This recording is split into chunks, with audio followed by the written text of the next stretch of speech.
What's up, man? Christmas was good. Thank you. And there, did you get some family time or just relax a little bit?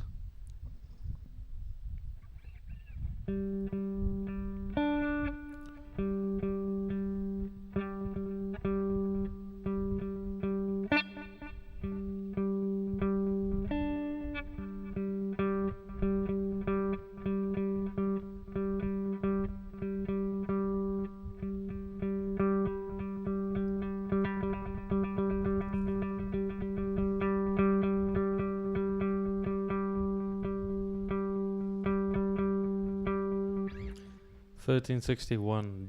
Jeez. Okay, in B standard. All right. Yeah, I was about to say. Wow.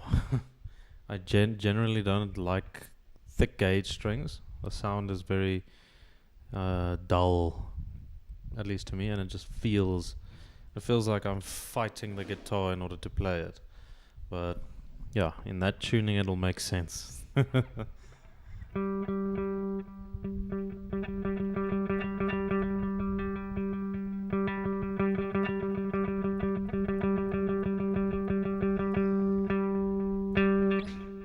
Like bass. Oh, I would love to be able to play bass like properly, like Jaco Pastorius. Like he will be like the very very vintage sort of bass sound. But like yeah, some of that. The mechanics just make me really really confused. Like with the fingers and everything. I don't know how to do that. Plus, like a bass, the scale length is like this, and I've got really smallish hands, so it's not really the best fit for me either.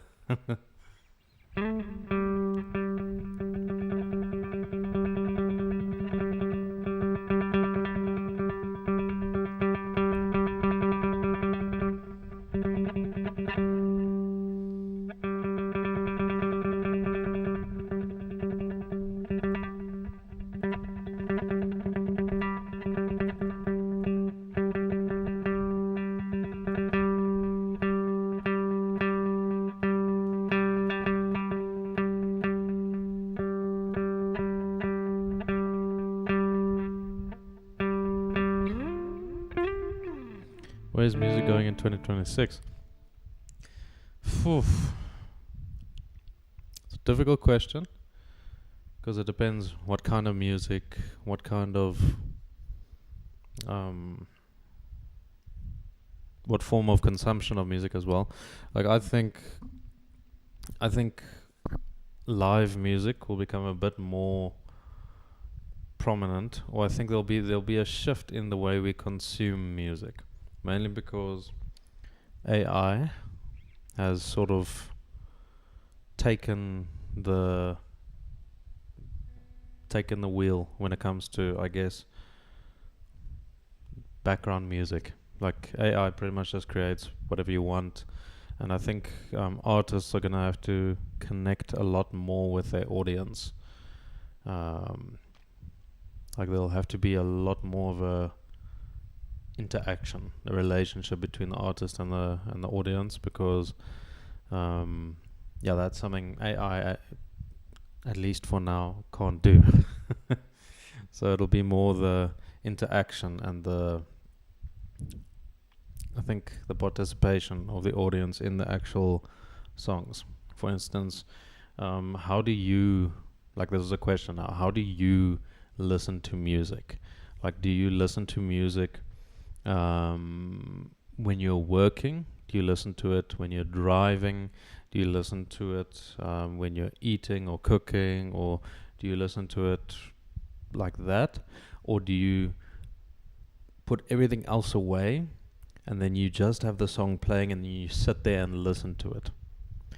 I think the fundamental, when you watch videos on YouTube, so the fundamental question I'm sort of trying to get at is your consumption of music active or is it passive?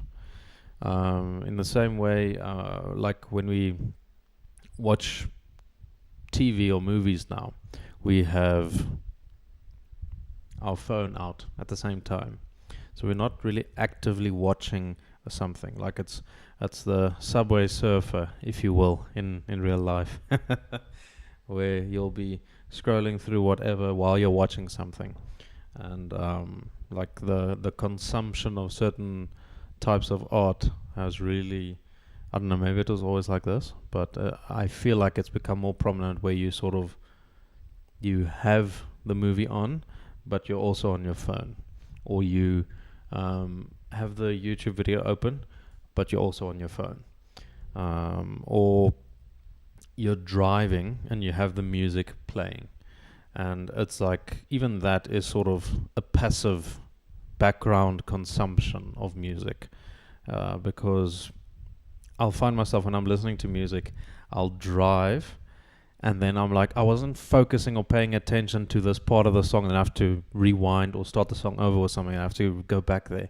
and it's again like I'm not actively engaging with the music itself, and I think that's something that might come back. It's an ebb and flow, so like I think it'll come back, but yeah, I do think it's the nature of consumption when it comes to music or just any sort of art, I think will eventually change fundamentally. Like I don't think it's going to become, I think it will reach critical mass where it's just total background. I mean, right now you go into any store in the malls or whatever, there's music playing in every single store, there's music playing in the hallways, there's music there, there's music there, everything is background. There's background music for any sort of video, any sort of tutorial. There's this constant musical stimulation that's happening, and you sort of cancel it out. It's not really part of an active engagement. I think you're an exception, because as I see here, you watch videos on YouTube. You always like to see a performance and listen to a song. Like you mostly watch live videos. That is also something that is so fun for me, because then you sort of you know what the original sounds like, and then you watch them perform it, and you're like, oh man, you see all the little mistakes and everything. You're like, damn, this is so cool. Like sometimes I'll watch a Metallica live show on YouTube or something, and I'm just like, damn, dude, that is so freaking cool. But that I know whenever I do that, then it's the most enjoyable for me, the most enjoyable experience. And like my favorite band is Winter Sun, and I will watch these 12-year-old recordings from what's it, like 2014 or something, where they performed songs that they only released last year. And like I watch these old recordings and I'm like, oh dude, it's so freaking cool. And there's this unique sort of interaction that you have with the piece of art and with the piece of music. I remember when I was younger, and then like I'm watching these music videos and stuff, I'm glued to it. I'm like taking every little bit of it in, and it was so much more meaningful to consume it in that way. And well, for better or worse, that has changed, but I do think that might swing back. I think everything's pretty much a pendulum. There is like literally everything. There is an equilibrium that will eventually be reached, but perhaps not. Perhaps it's always going to go past the equilibrium. It's just forever going to swing one way or the other. I don't know. But I do know that watching an active piece of music is a lot more enjoyable. For instance, now if I go to a restaurant or something, I think you're absolutely right. AI is definitely doing a lot of damage to it, but I don't know what we can do about it. But I don't know if this is the same for you, but for instance, at a restaurant, if there's a live musician, it irritates me because they are playing so loud, and like I'm trying to speak to my friends or whatever. I think that if the accessibility to music was restricted to live performances, I would have a much deeper appreciation or sort of enjoyment of a live musician than than I currently do, because right now it's irritating me.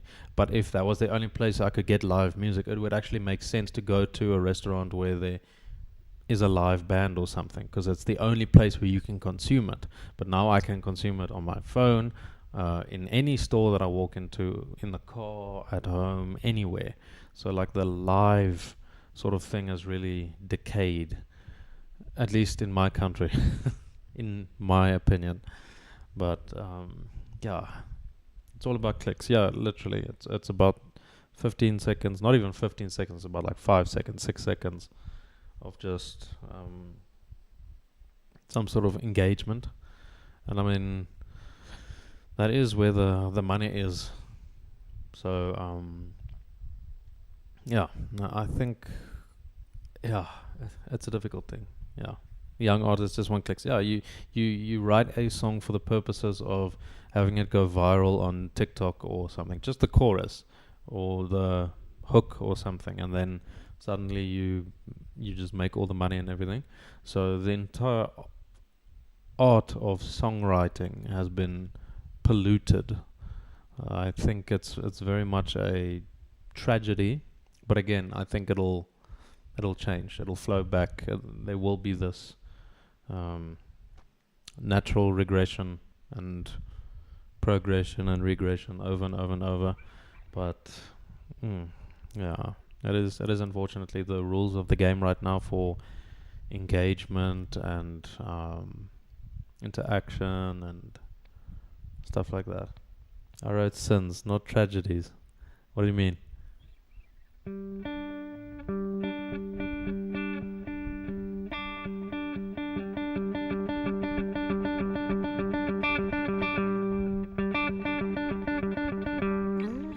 I wrote sins, not tragedies.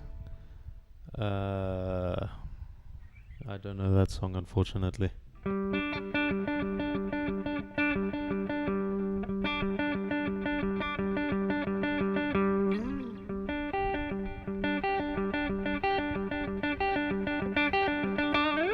Is that a song like that you wrote yourself?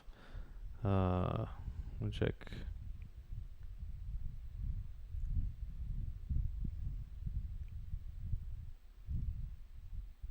Oh wait, no. I see now, that's Panic at the Disco.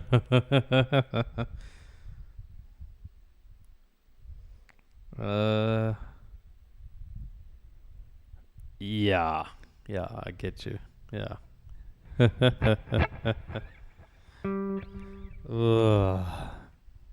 Cringe.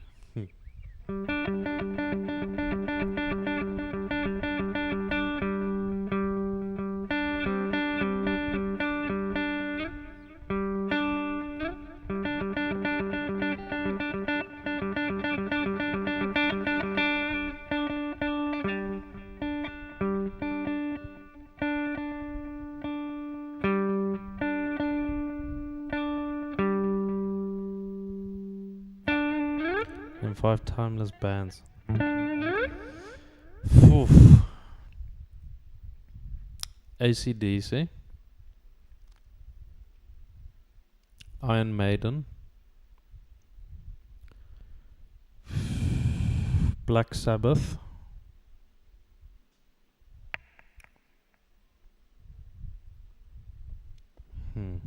Metallica,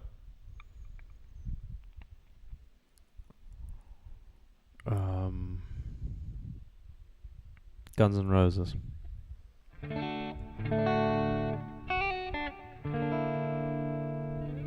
Yeah. Slipknot will also be. I mean, they've really kept going. I'm trying to think of like the bands that might survive their fans.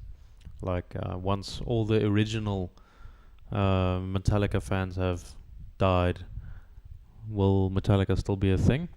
I think so, because like everyone, as soon as they pick up a guitar, they want to learn.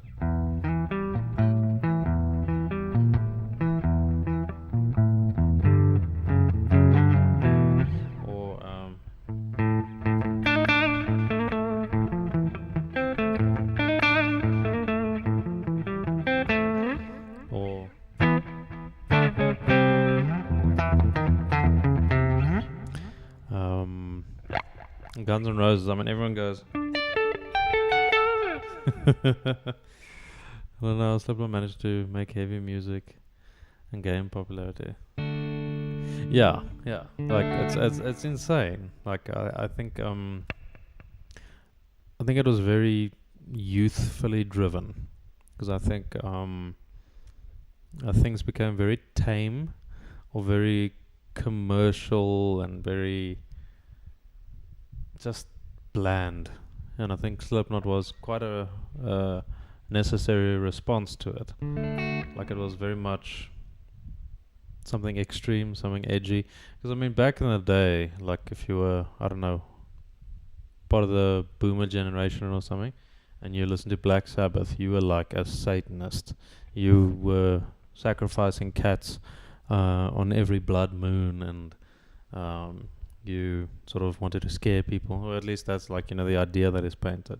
So to rebel, you sort of listen to Black Sabbath, AC/DC, all these bands, and then later, like that became mainstream, I guess, like around the 70s, 80s, and then grunge came, and grunge sort of fizzled out, and then a lot of the sort of hip hop, rap and R&B stuff sort of took over.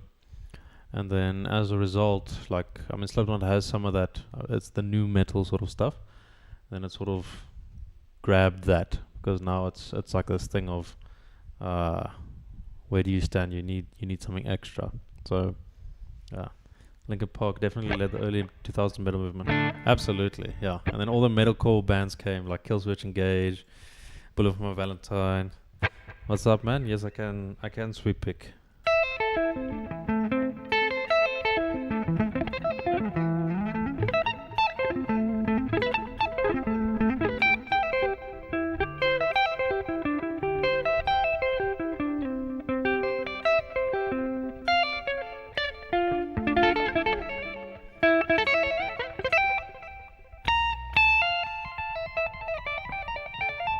Let me just get a proper tone so you can actually hear.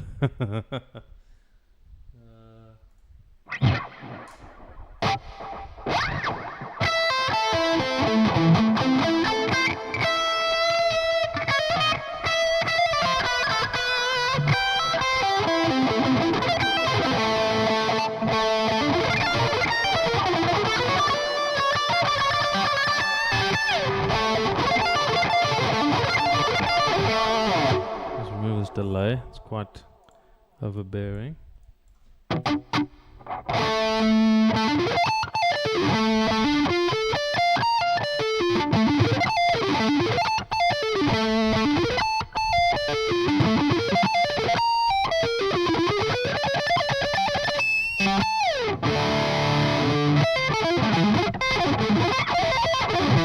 Messy.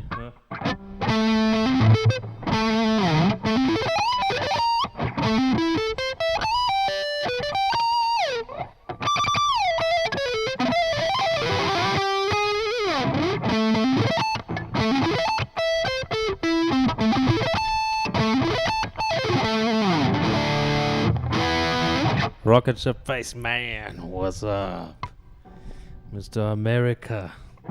How's it going, man? Merry belated Christmas. I think it's Boxing Day now. Yeah, shredding's really fun. It's like, the thing is, you only use it at rare intervals, but it's like, it's really fun being able to do it. Like, it's so damn fun, dude. Like,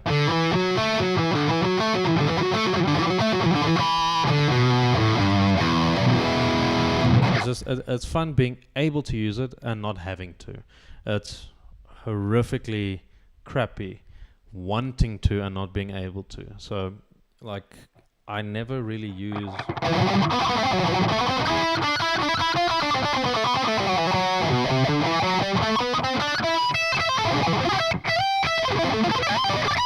I don't really use that in the majority of a song. Like, that'll be just the solo or something like that. But oh my word, dude.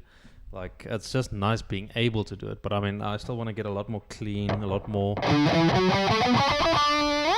nicer. So, yeah.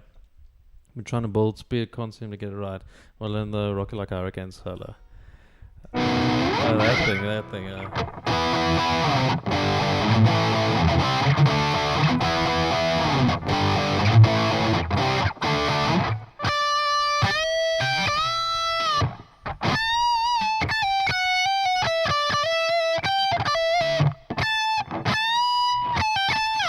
Something like that.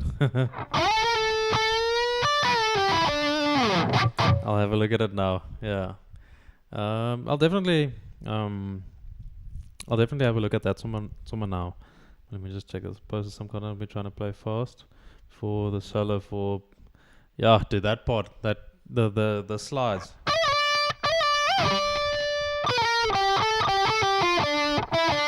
Like, you know, the slides before that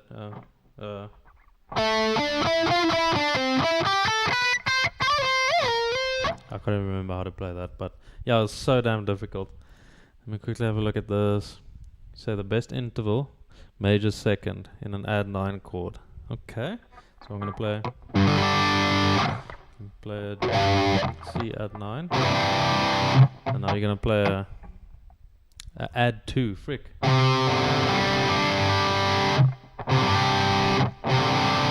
That is pretty cool.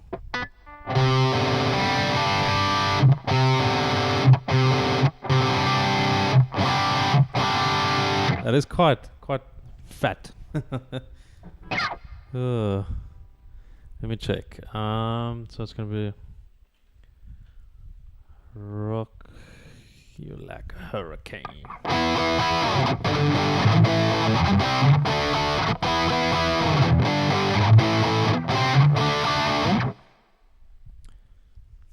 Oh man. Okay. Is it the first solo you want to learn or the second one? I just remember this from Guitar Hero 3. Man, such a cool freaking song. First one. Alright. It's according to the tabs. Starts here.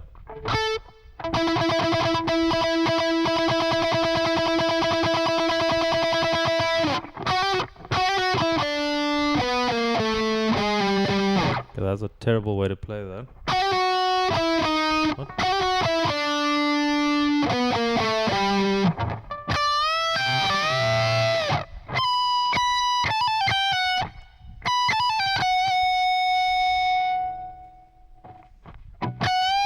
What?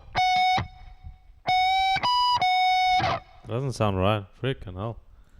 Let me have a look at this tab, because my word. And the thing is, sometimes tabs don't always work the best because people have the right notes but not necessarily the right finger positions, so it sometimes can be a little bit strange. Let me quickly check this out.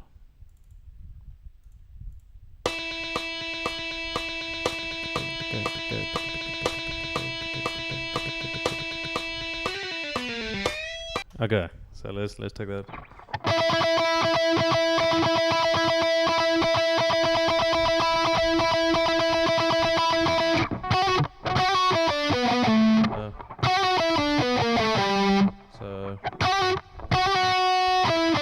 So the problem with this is now I have to shift my entire hand position because I'm going to go to play it according to the tab, but let me do it like this. Instead of going, I'm going to go maybe like that.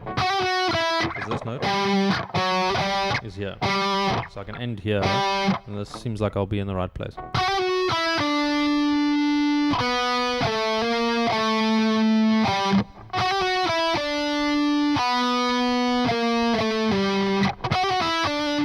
Ah, cheers, man. Have a good one.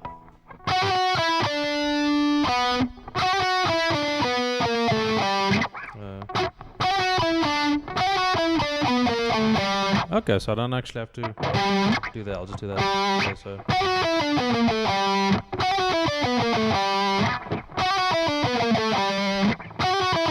Yeah. So how I would practice this specific thing is because it's really fast. Take just this part. Sorry. So just do that.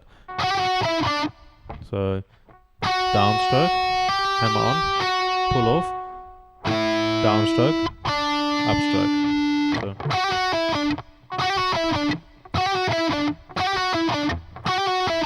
So just practice that for now. So then you can add the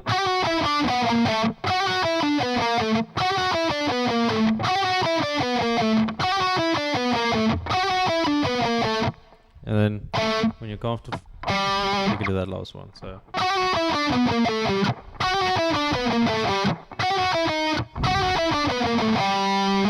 that's the first lick. Play the View by Metallica, I'm the Table. Sick, man. I am the table, I am the table. Finish the G note with a pinch harmonic 2. Oh boy.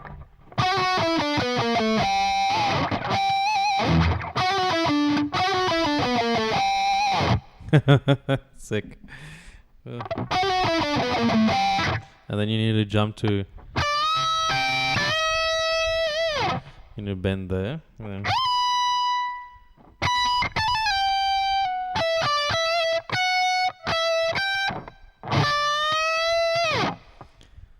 Grin Spoon song.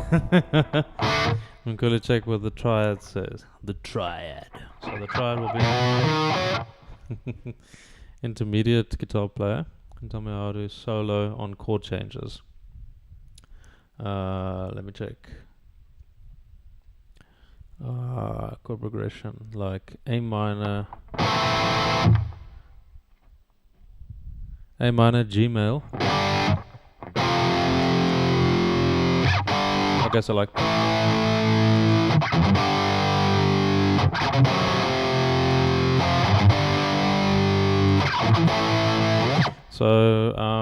what you'll want to do is just establish what key are you in. So that'll be C major, as far as I can see. So now your note options are obviously whatever's in the key of C. But you don't want to just play like a scale, it's going to sound crappy. So now let's use the minor pentatonic, which is the best thing. So you take the A minor chord on the E string and just play the A minor pentatonic there. So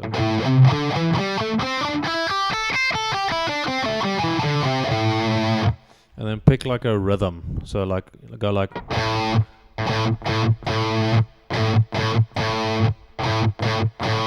so once you have like a consistent rhythm, then you can choose the notes that you want. Maybe so I was gonna go like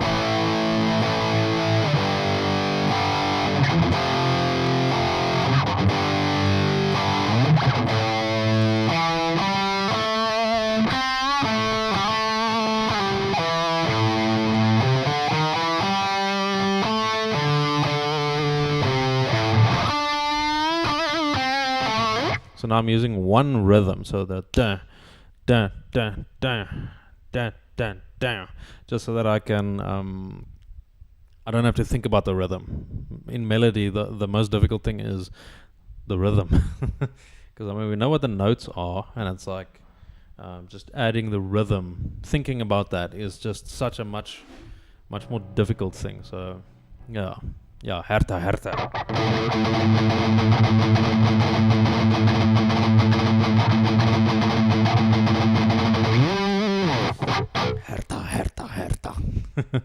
Thanks, man. This is a very nice plugin. Archetype Petrucci by Neuraldsp. So let me just check. So use your second and third finger to bend, so you can hold that pinch harmonic too. Goodness. So like.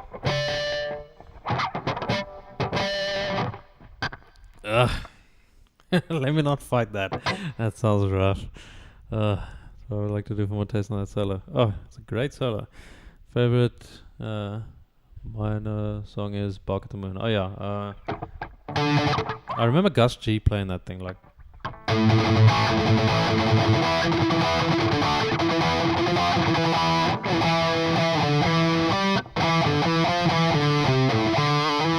can't remember the song, but really, really cool song. Smells Like Teen Spirit. How's it go again?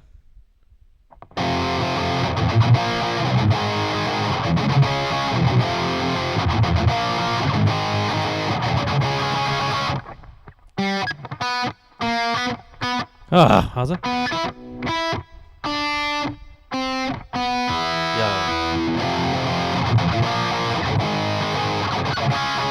Really, really cool. Tremolo pick. So.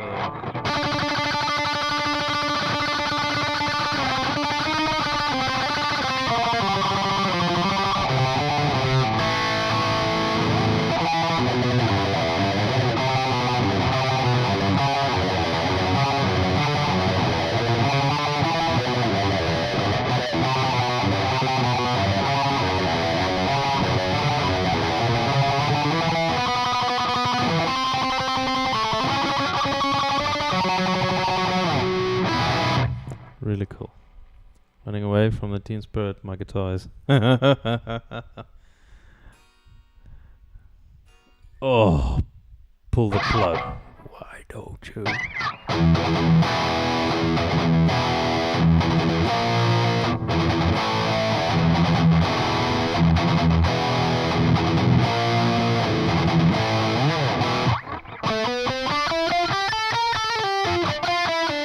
Like really, really cool, dude. Play it in D.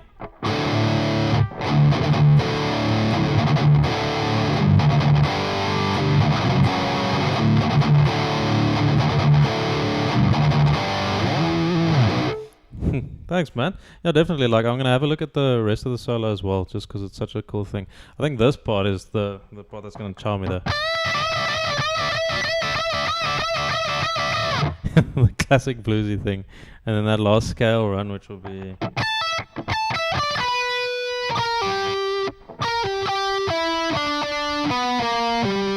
goodness. What?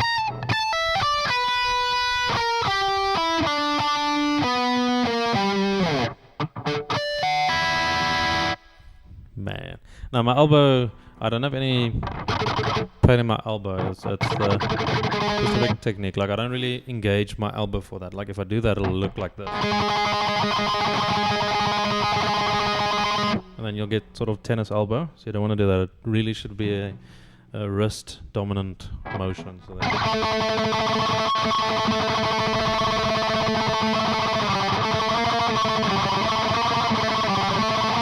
So it's... Yeah, so you don't get tired as a result, and you don't get sore. Do I have any other guitars? I have a bunch of guitars. Like, yeah, oh my word. I think the prettiest one, let me quickly grab the prettiest one. I think it'll be this one.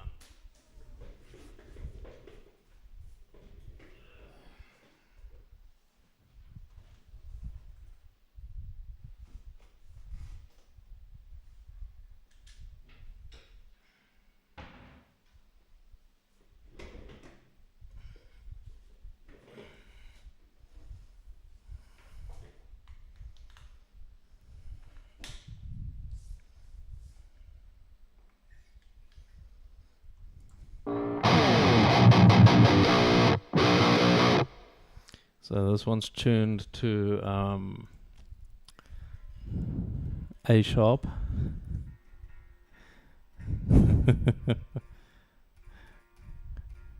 Yeah, this is an Ibanez Halberd. Damn. I'm gonna put in C standard rather, because this is too low. It's just buzzing.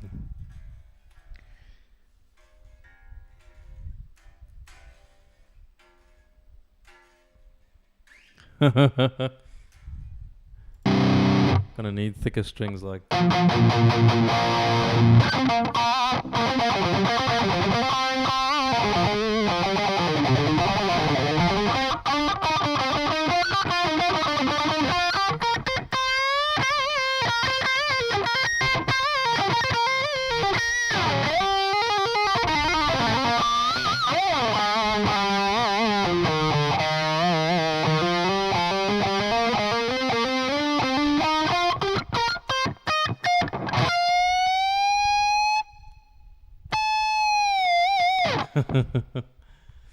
Yeah, it's like a princess guitar. You're right.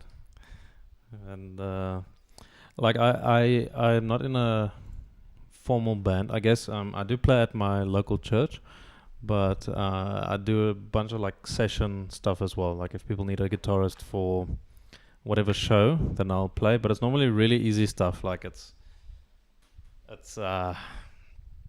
yeah, the pop stuff is really, really easy.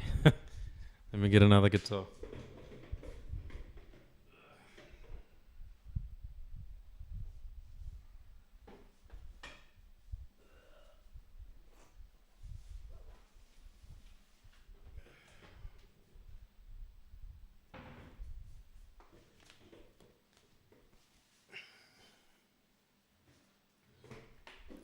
So this is the second guitar that I ever owned.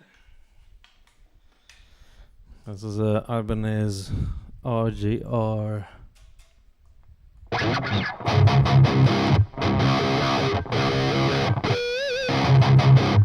RGR 321EX. And it's really out of tune. Let me check. Oh wow, it's very out of tune.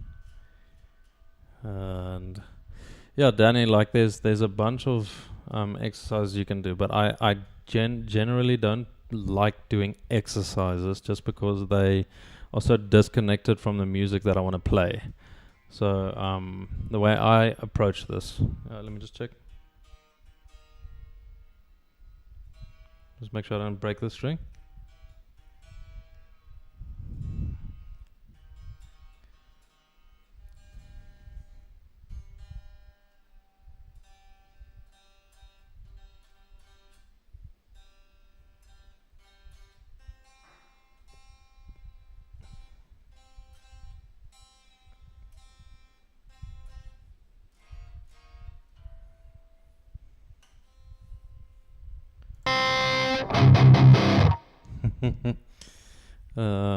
Got a headless guitar. Oh, nice. I haven't really played a headless guitar, but just it feels visually weird for me. I was like, where's the headstock? I know it's over here and everything, but it just feels weird. I have other Cort guitars, rocking your X700. Ah, dude. No, I only have the one Cort guitar. It's my first Cort guitar, but it is fantastic. It is so good. Like, I love it. Especially because of the bridge, because I never have to tune it. Now, literally every single other guitar I grab now, I have to tune. And they sort of go out of tune depending on how hard I pick or the temperature or anything. So it's like... I have not transcribed Numa just yet. I will still get to that. You can spider walk, but can't play a scale backwards. No, like the thing is the motions. There's only really so many combinations of motions that you can do. Like, I mean, you can do a downstroke, you can do an upstroke, and then you can go to the next string using a downstroke or an upstroke. So there's only really so many combinations of things you can do. And now if you're doing the spider walk though, if you're doing that with strict alternate picking, thing is every single time you change a string it's going to be the same type of stroke. So down,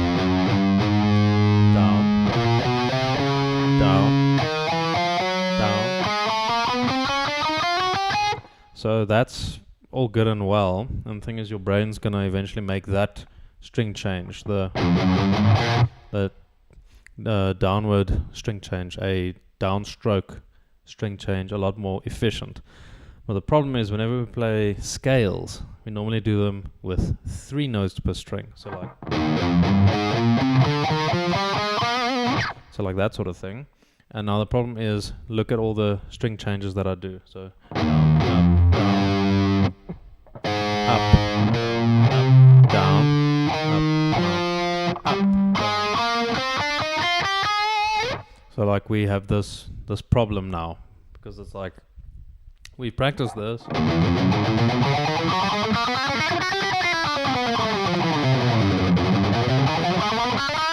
We practice that ad nauseum, but now we don't actually know how to change a string with an upstroke. and it's so this might be a bit of a hamstring to us because we're only really practicing one of the combinations where we should be practicing both of them. So take a song that you want to learn, like even this, specifically this song from Scorpions, Rock You Like a Hurricane, just go.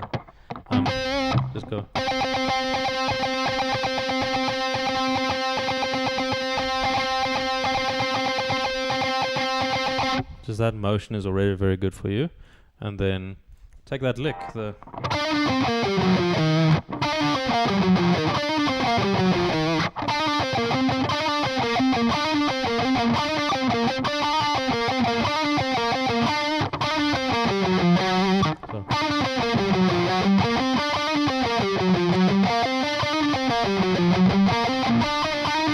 So I'll take something that I want to learn and I'll turn that into an exercise, as opposed to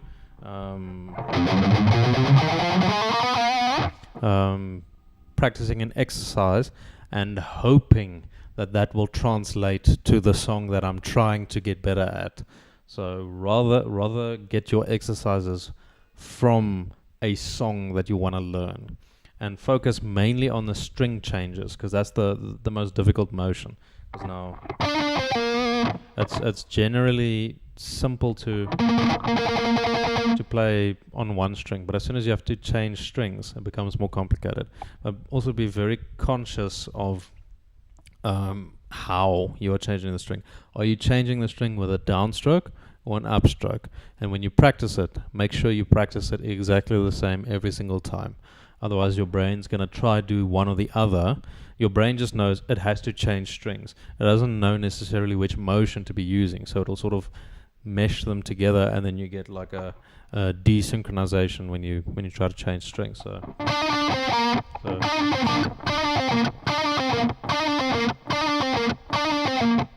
down, and on, pull off, down, up.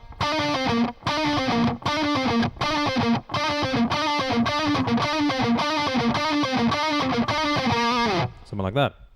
So it'll make you a lot more accurate, and just it'll make your practicing a lot more worthwhile. So you installed Wilkinson's locking saddles for tuning stability. It's only if I want to abuse my floating bridge. Oh, dude, yeah, a floating bridge is, oh man, yeah, sometimes a little bit difficult. Yeah, and also depending on your technique, sometimes you can press the bridge a bit too much, and it can give you a bit of a problem. But yeah. But yeah, Danny, you can just practice.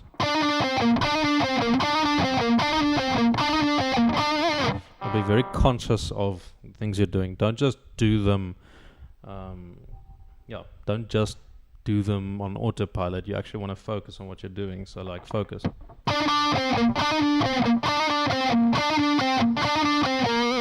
And like do it very slowly. Like.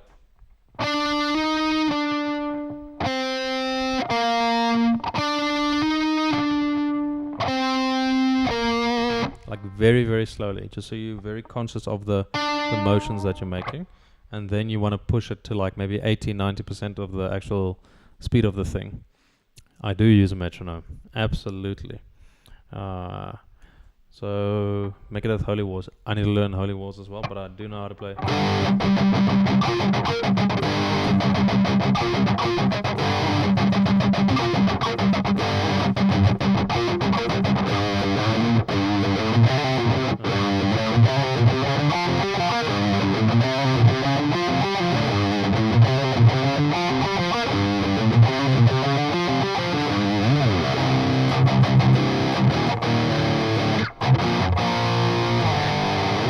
Really cool. Yeah. No, that's Tornado of Souls. Yeah, but Holy Wars, I need to still learn that. That's such a freaking great song. Let me just Mick Thompson had a hard tail. Floyd O'Neill's Ibanez Jackson artist. Yeah, I don't know. Like I saw he changed. I thought like he'll just have the what do you call it? The 7, the Ibanez 7. But yeah, I see he's now gone with ESP. So metronome, like how I'll practice this specific thing, I see it's at 120 BPM. So I'll just play the metronome. So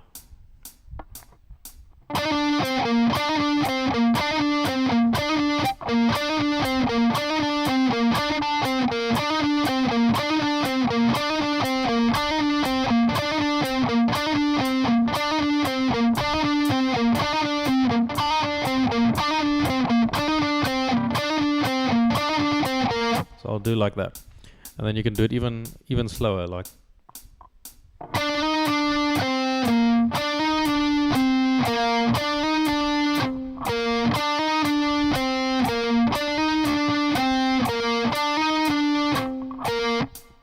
And then even faster if you want.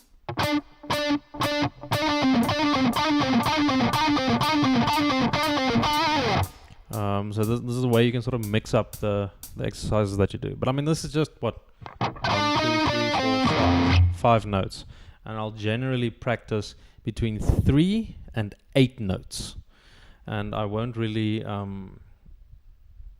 do less or more. Generally, because you want to have like a chunk of notes. If it's more than 8, it feels like it's impossible to focus on everything that I'm playing.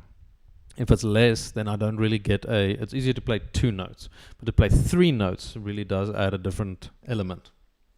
So between 3 and 8, on average 4 to 5 notes, but between 3 and 8, minimum 3, maximum 8. So you break up bits of the song into bits like that.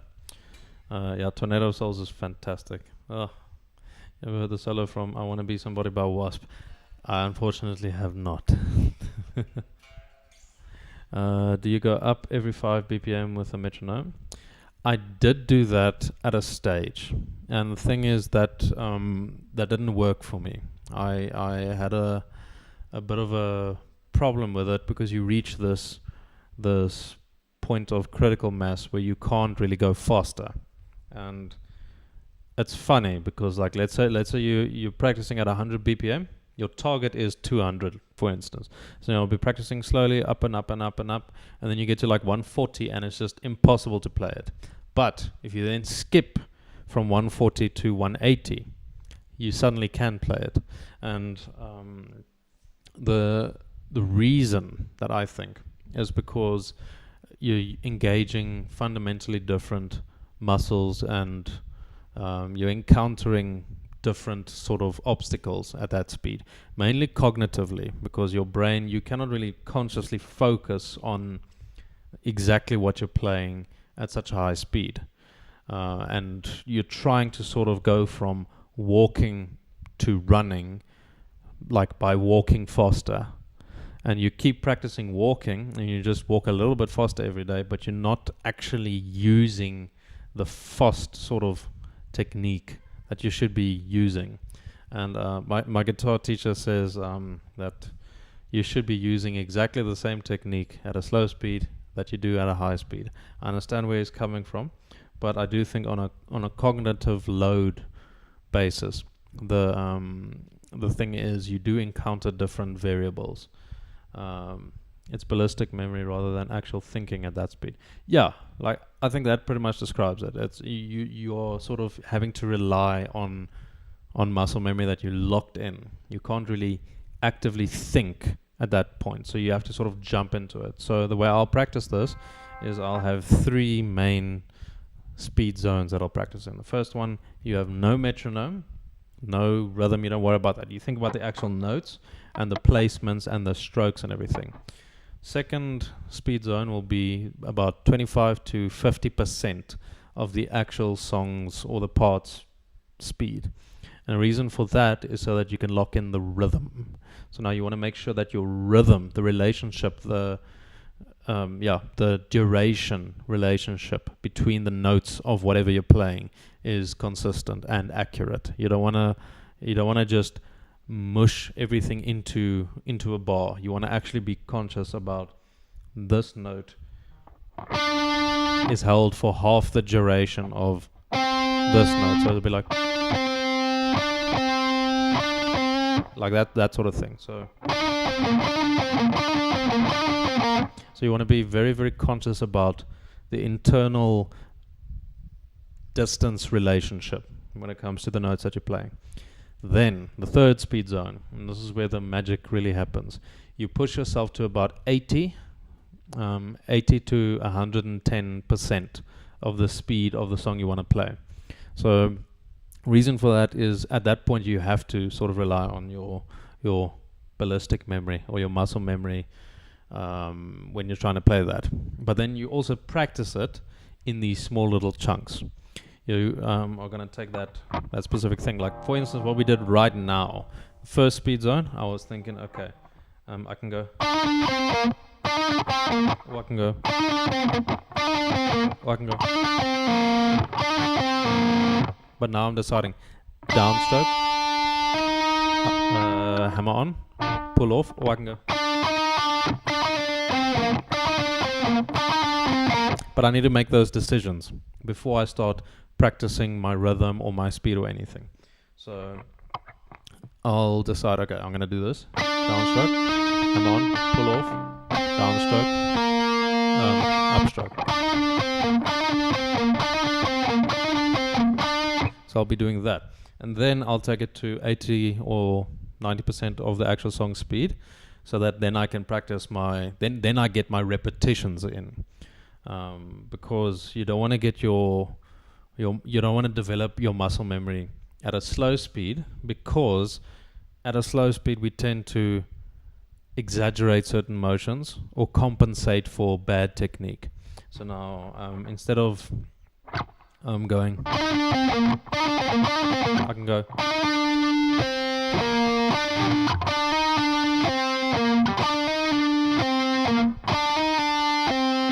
Like that's a lot of motion, a lot of energy. And I can't exactly do this at a fast speed. I'll go.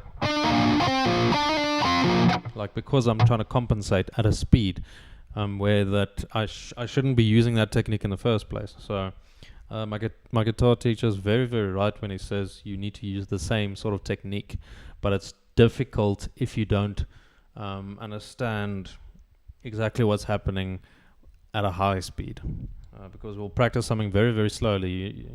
People say this all the time. You should start slow and work your speed up. I agree to a certain extent, but I disagree where the starting point is of the slow. And so I break this up like that, and that allows me to play a bunch of stuff. Like every single thing I practice, I do like that. So like, if I want to play that.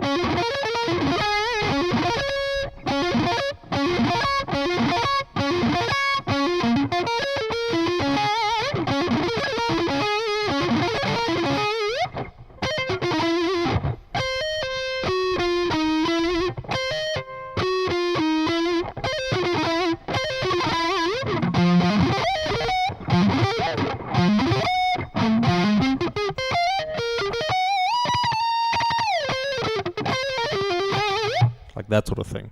So you want to be conscious of your finger height. You don't have to keep your fingers against the strings the whole time, like that. You can actually have the motion, because you need that energy to translate into the notes. Like I can't hammer on from here. Like I can't go, I don't have enough energy. I have to sort of like that sort of thing. So you want to actually focus on some of these details, and then also just think about how deep are you placing the pick. Are you putting the pick sort of deep in there, and then you have to use a lot of energy to get it out of the strings, or like what depth are you using for your pick? You can sort of just look between the body and the strings and see, like, am I holding the pick like this, where I'm using a lot of the pick, or you're using a lot less. So you need to be very conscious of these tiny little details. They do add up after quite a while, especially if you want to play really, really advanced stuff. But these techniques apply to very slow stuff as well, like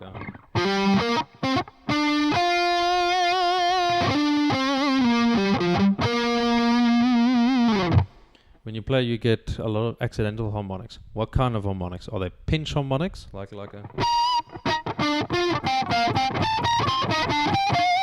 that sort of thing? Or is it like the natural harmonics? Because we are playing around the 12th fret. So there is this possibility. So what I'll do a lot of the time when I'm playing something is I'll take these two fingers, I'll place them like for this specific lick. I'll place my middle finger and my ring finger on the B and the E strings, so like there, and then the fat part of my thumb I'll press against the lower strings.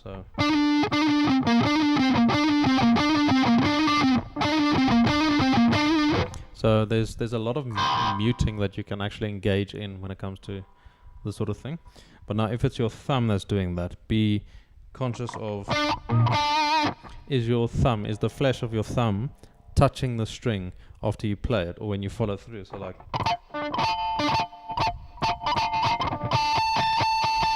that. The problem could be that you may be picking too much like this. Too much of an angle like that, and as a result your thumb hits the string. Or you just having your thumb maybe stick out a bit too far from the pick, and as a result when you play a note the thumb automatically touches the string. So these analyses need to take place before you start practicing the thing, before you start getting your repetitions in, before you even put on the metronome. You need to clarify these little details, because these things are going to be dragged along with you through all your repetitions, through your hours of practices. You need to find out, you need to diagnose, why is this happening? Is it the way I'm holding the pick? Is it the way my guitar is sitting on my body? For instance, am I playing it like this? Am I holding the guitar like this? A lot of beginners, let me take my strap off. So a lot of beginners will have the guitar like this, and then your hand is going to reach like this, and you're going to be playing like this. But the guitar should technically be upright like this. So you don't want this sort of position, because also your hand is going to be doing this string hopping. You don't want to do that.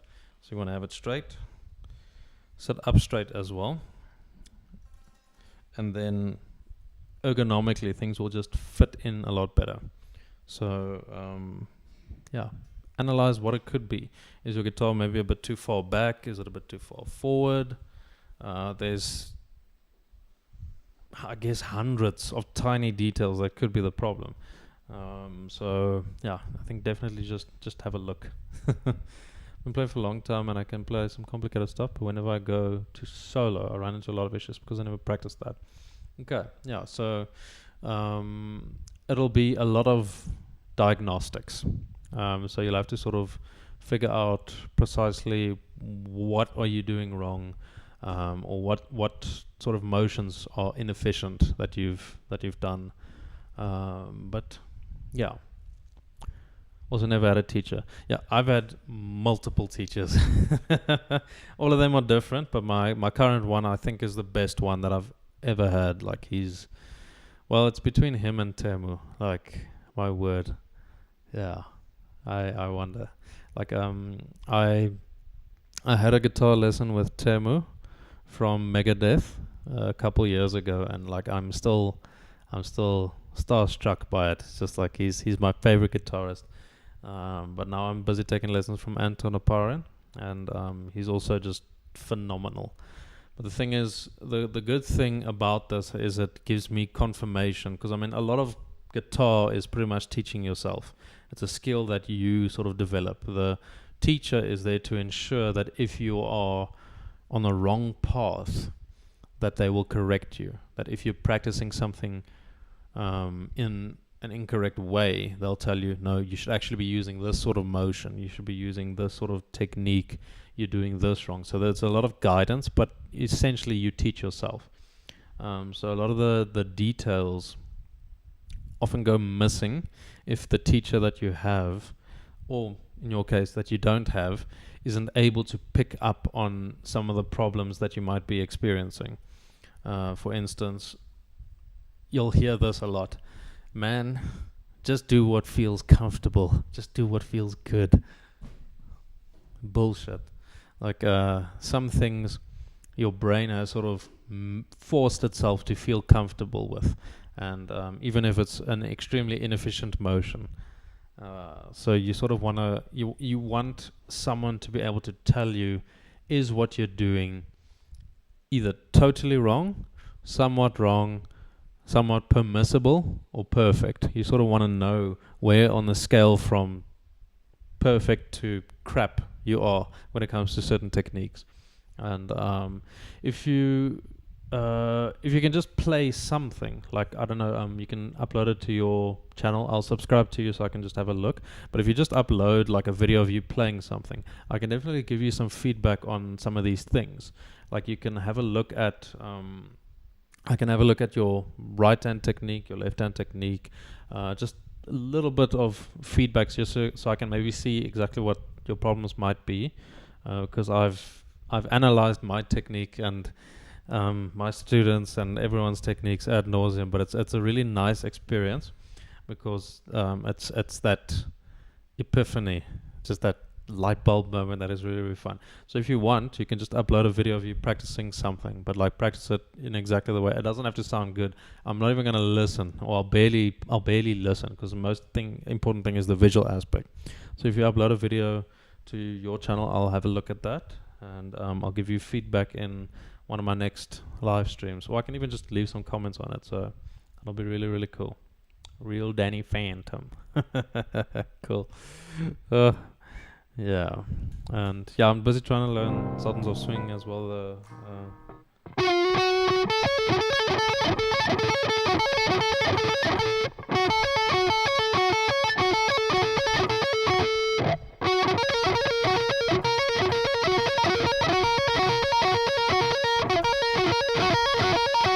That sort of solo.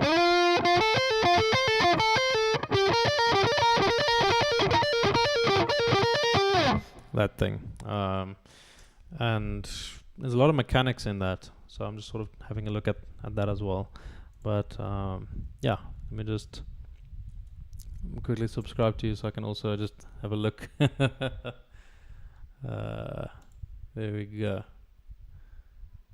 And yeah, no, that'd be cool. So if you want, cool. But then I'll give you some feedback on some of the things you might be doing incorrectly. It just helps to have that other perspective. So yeah, but awesome, man. Okay, this happens when I don't have my guitar plug-in in the right window. All the money for nothing.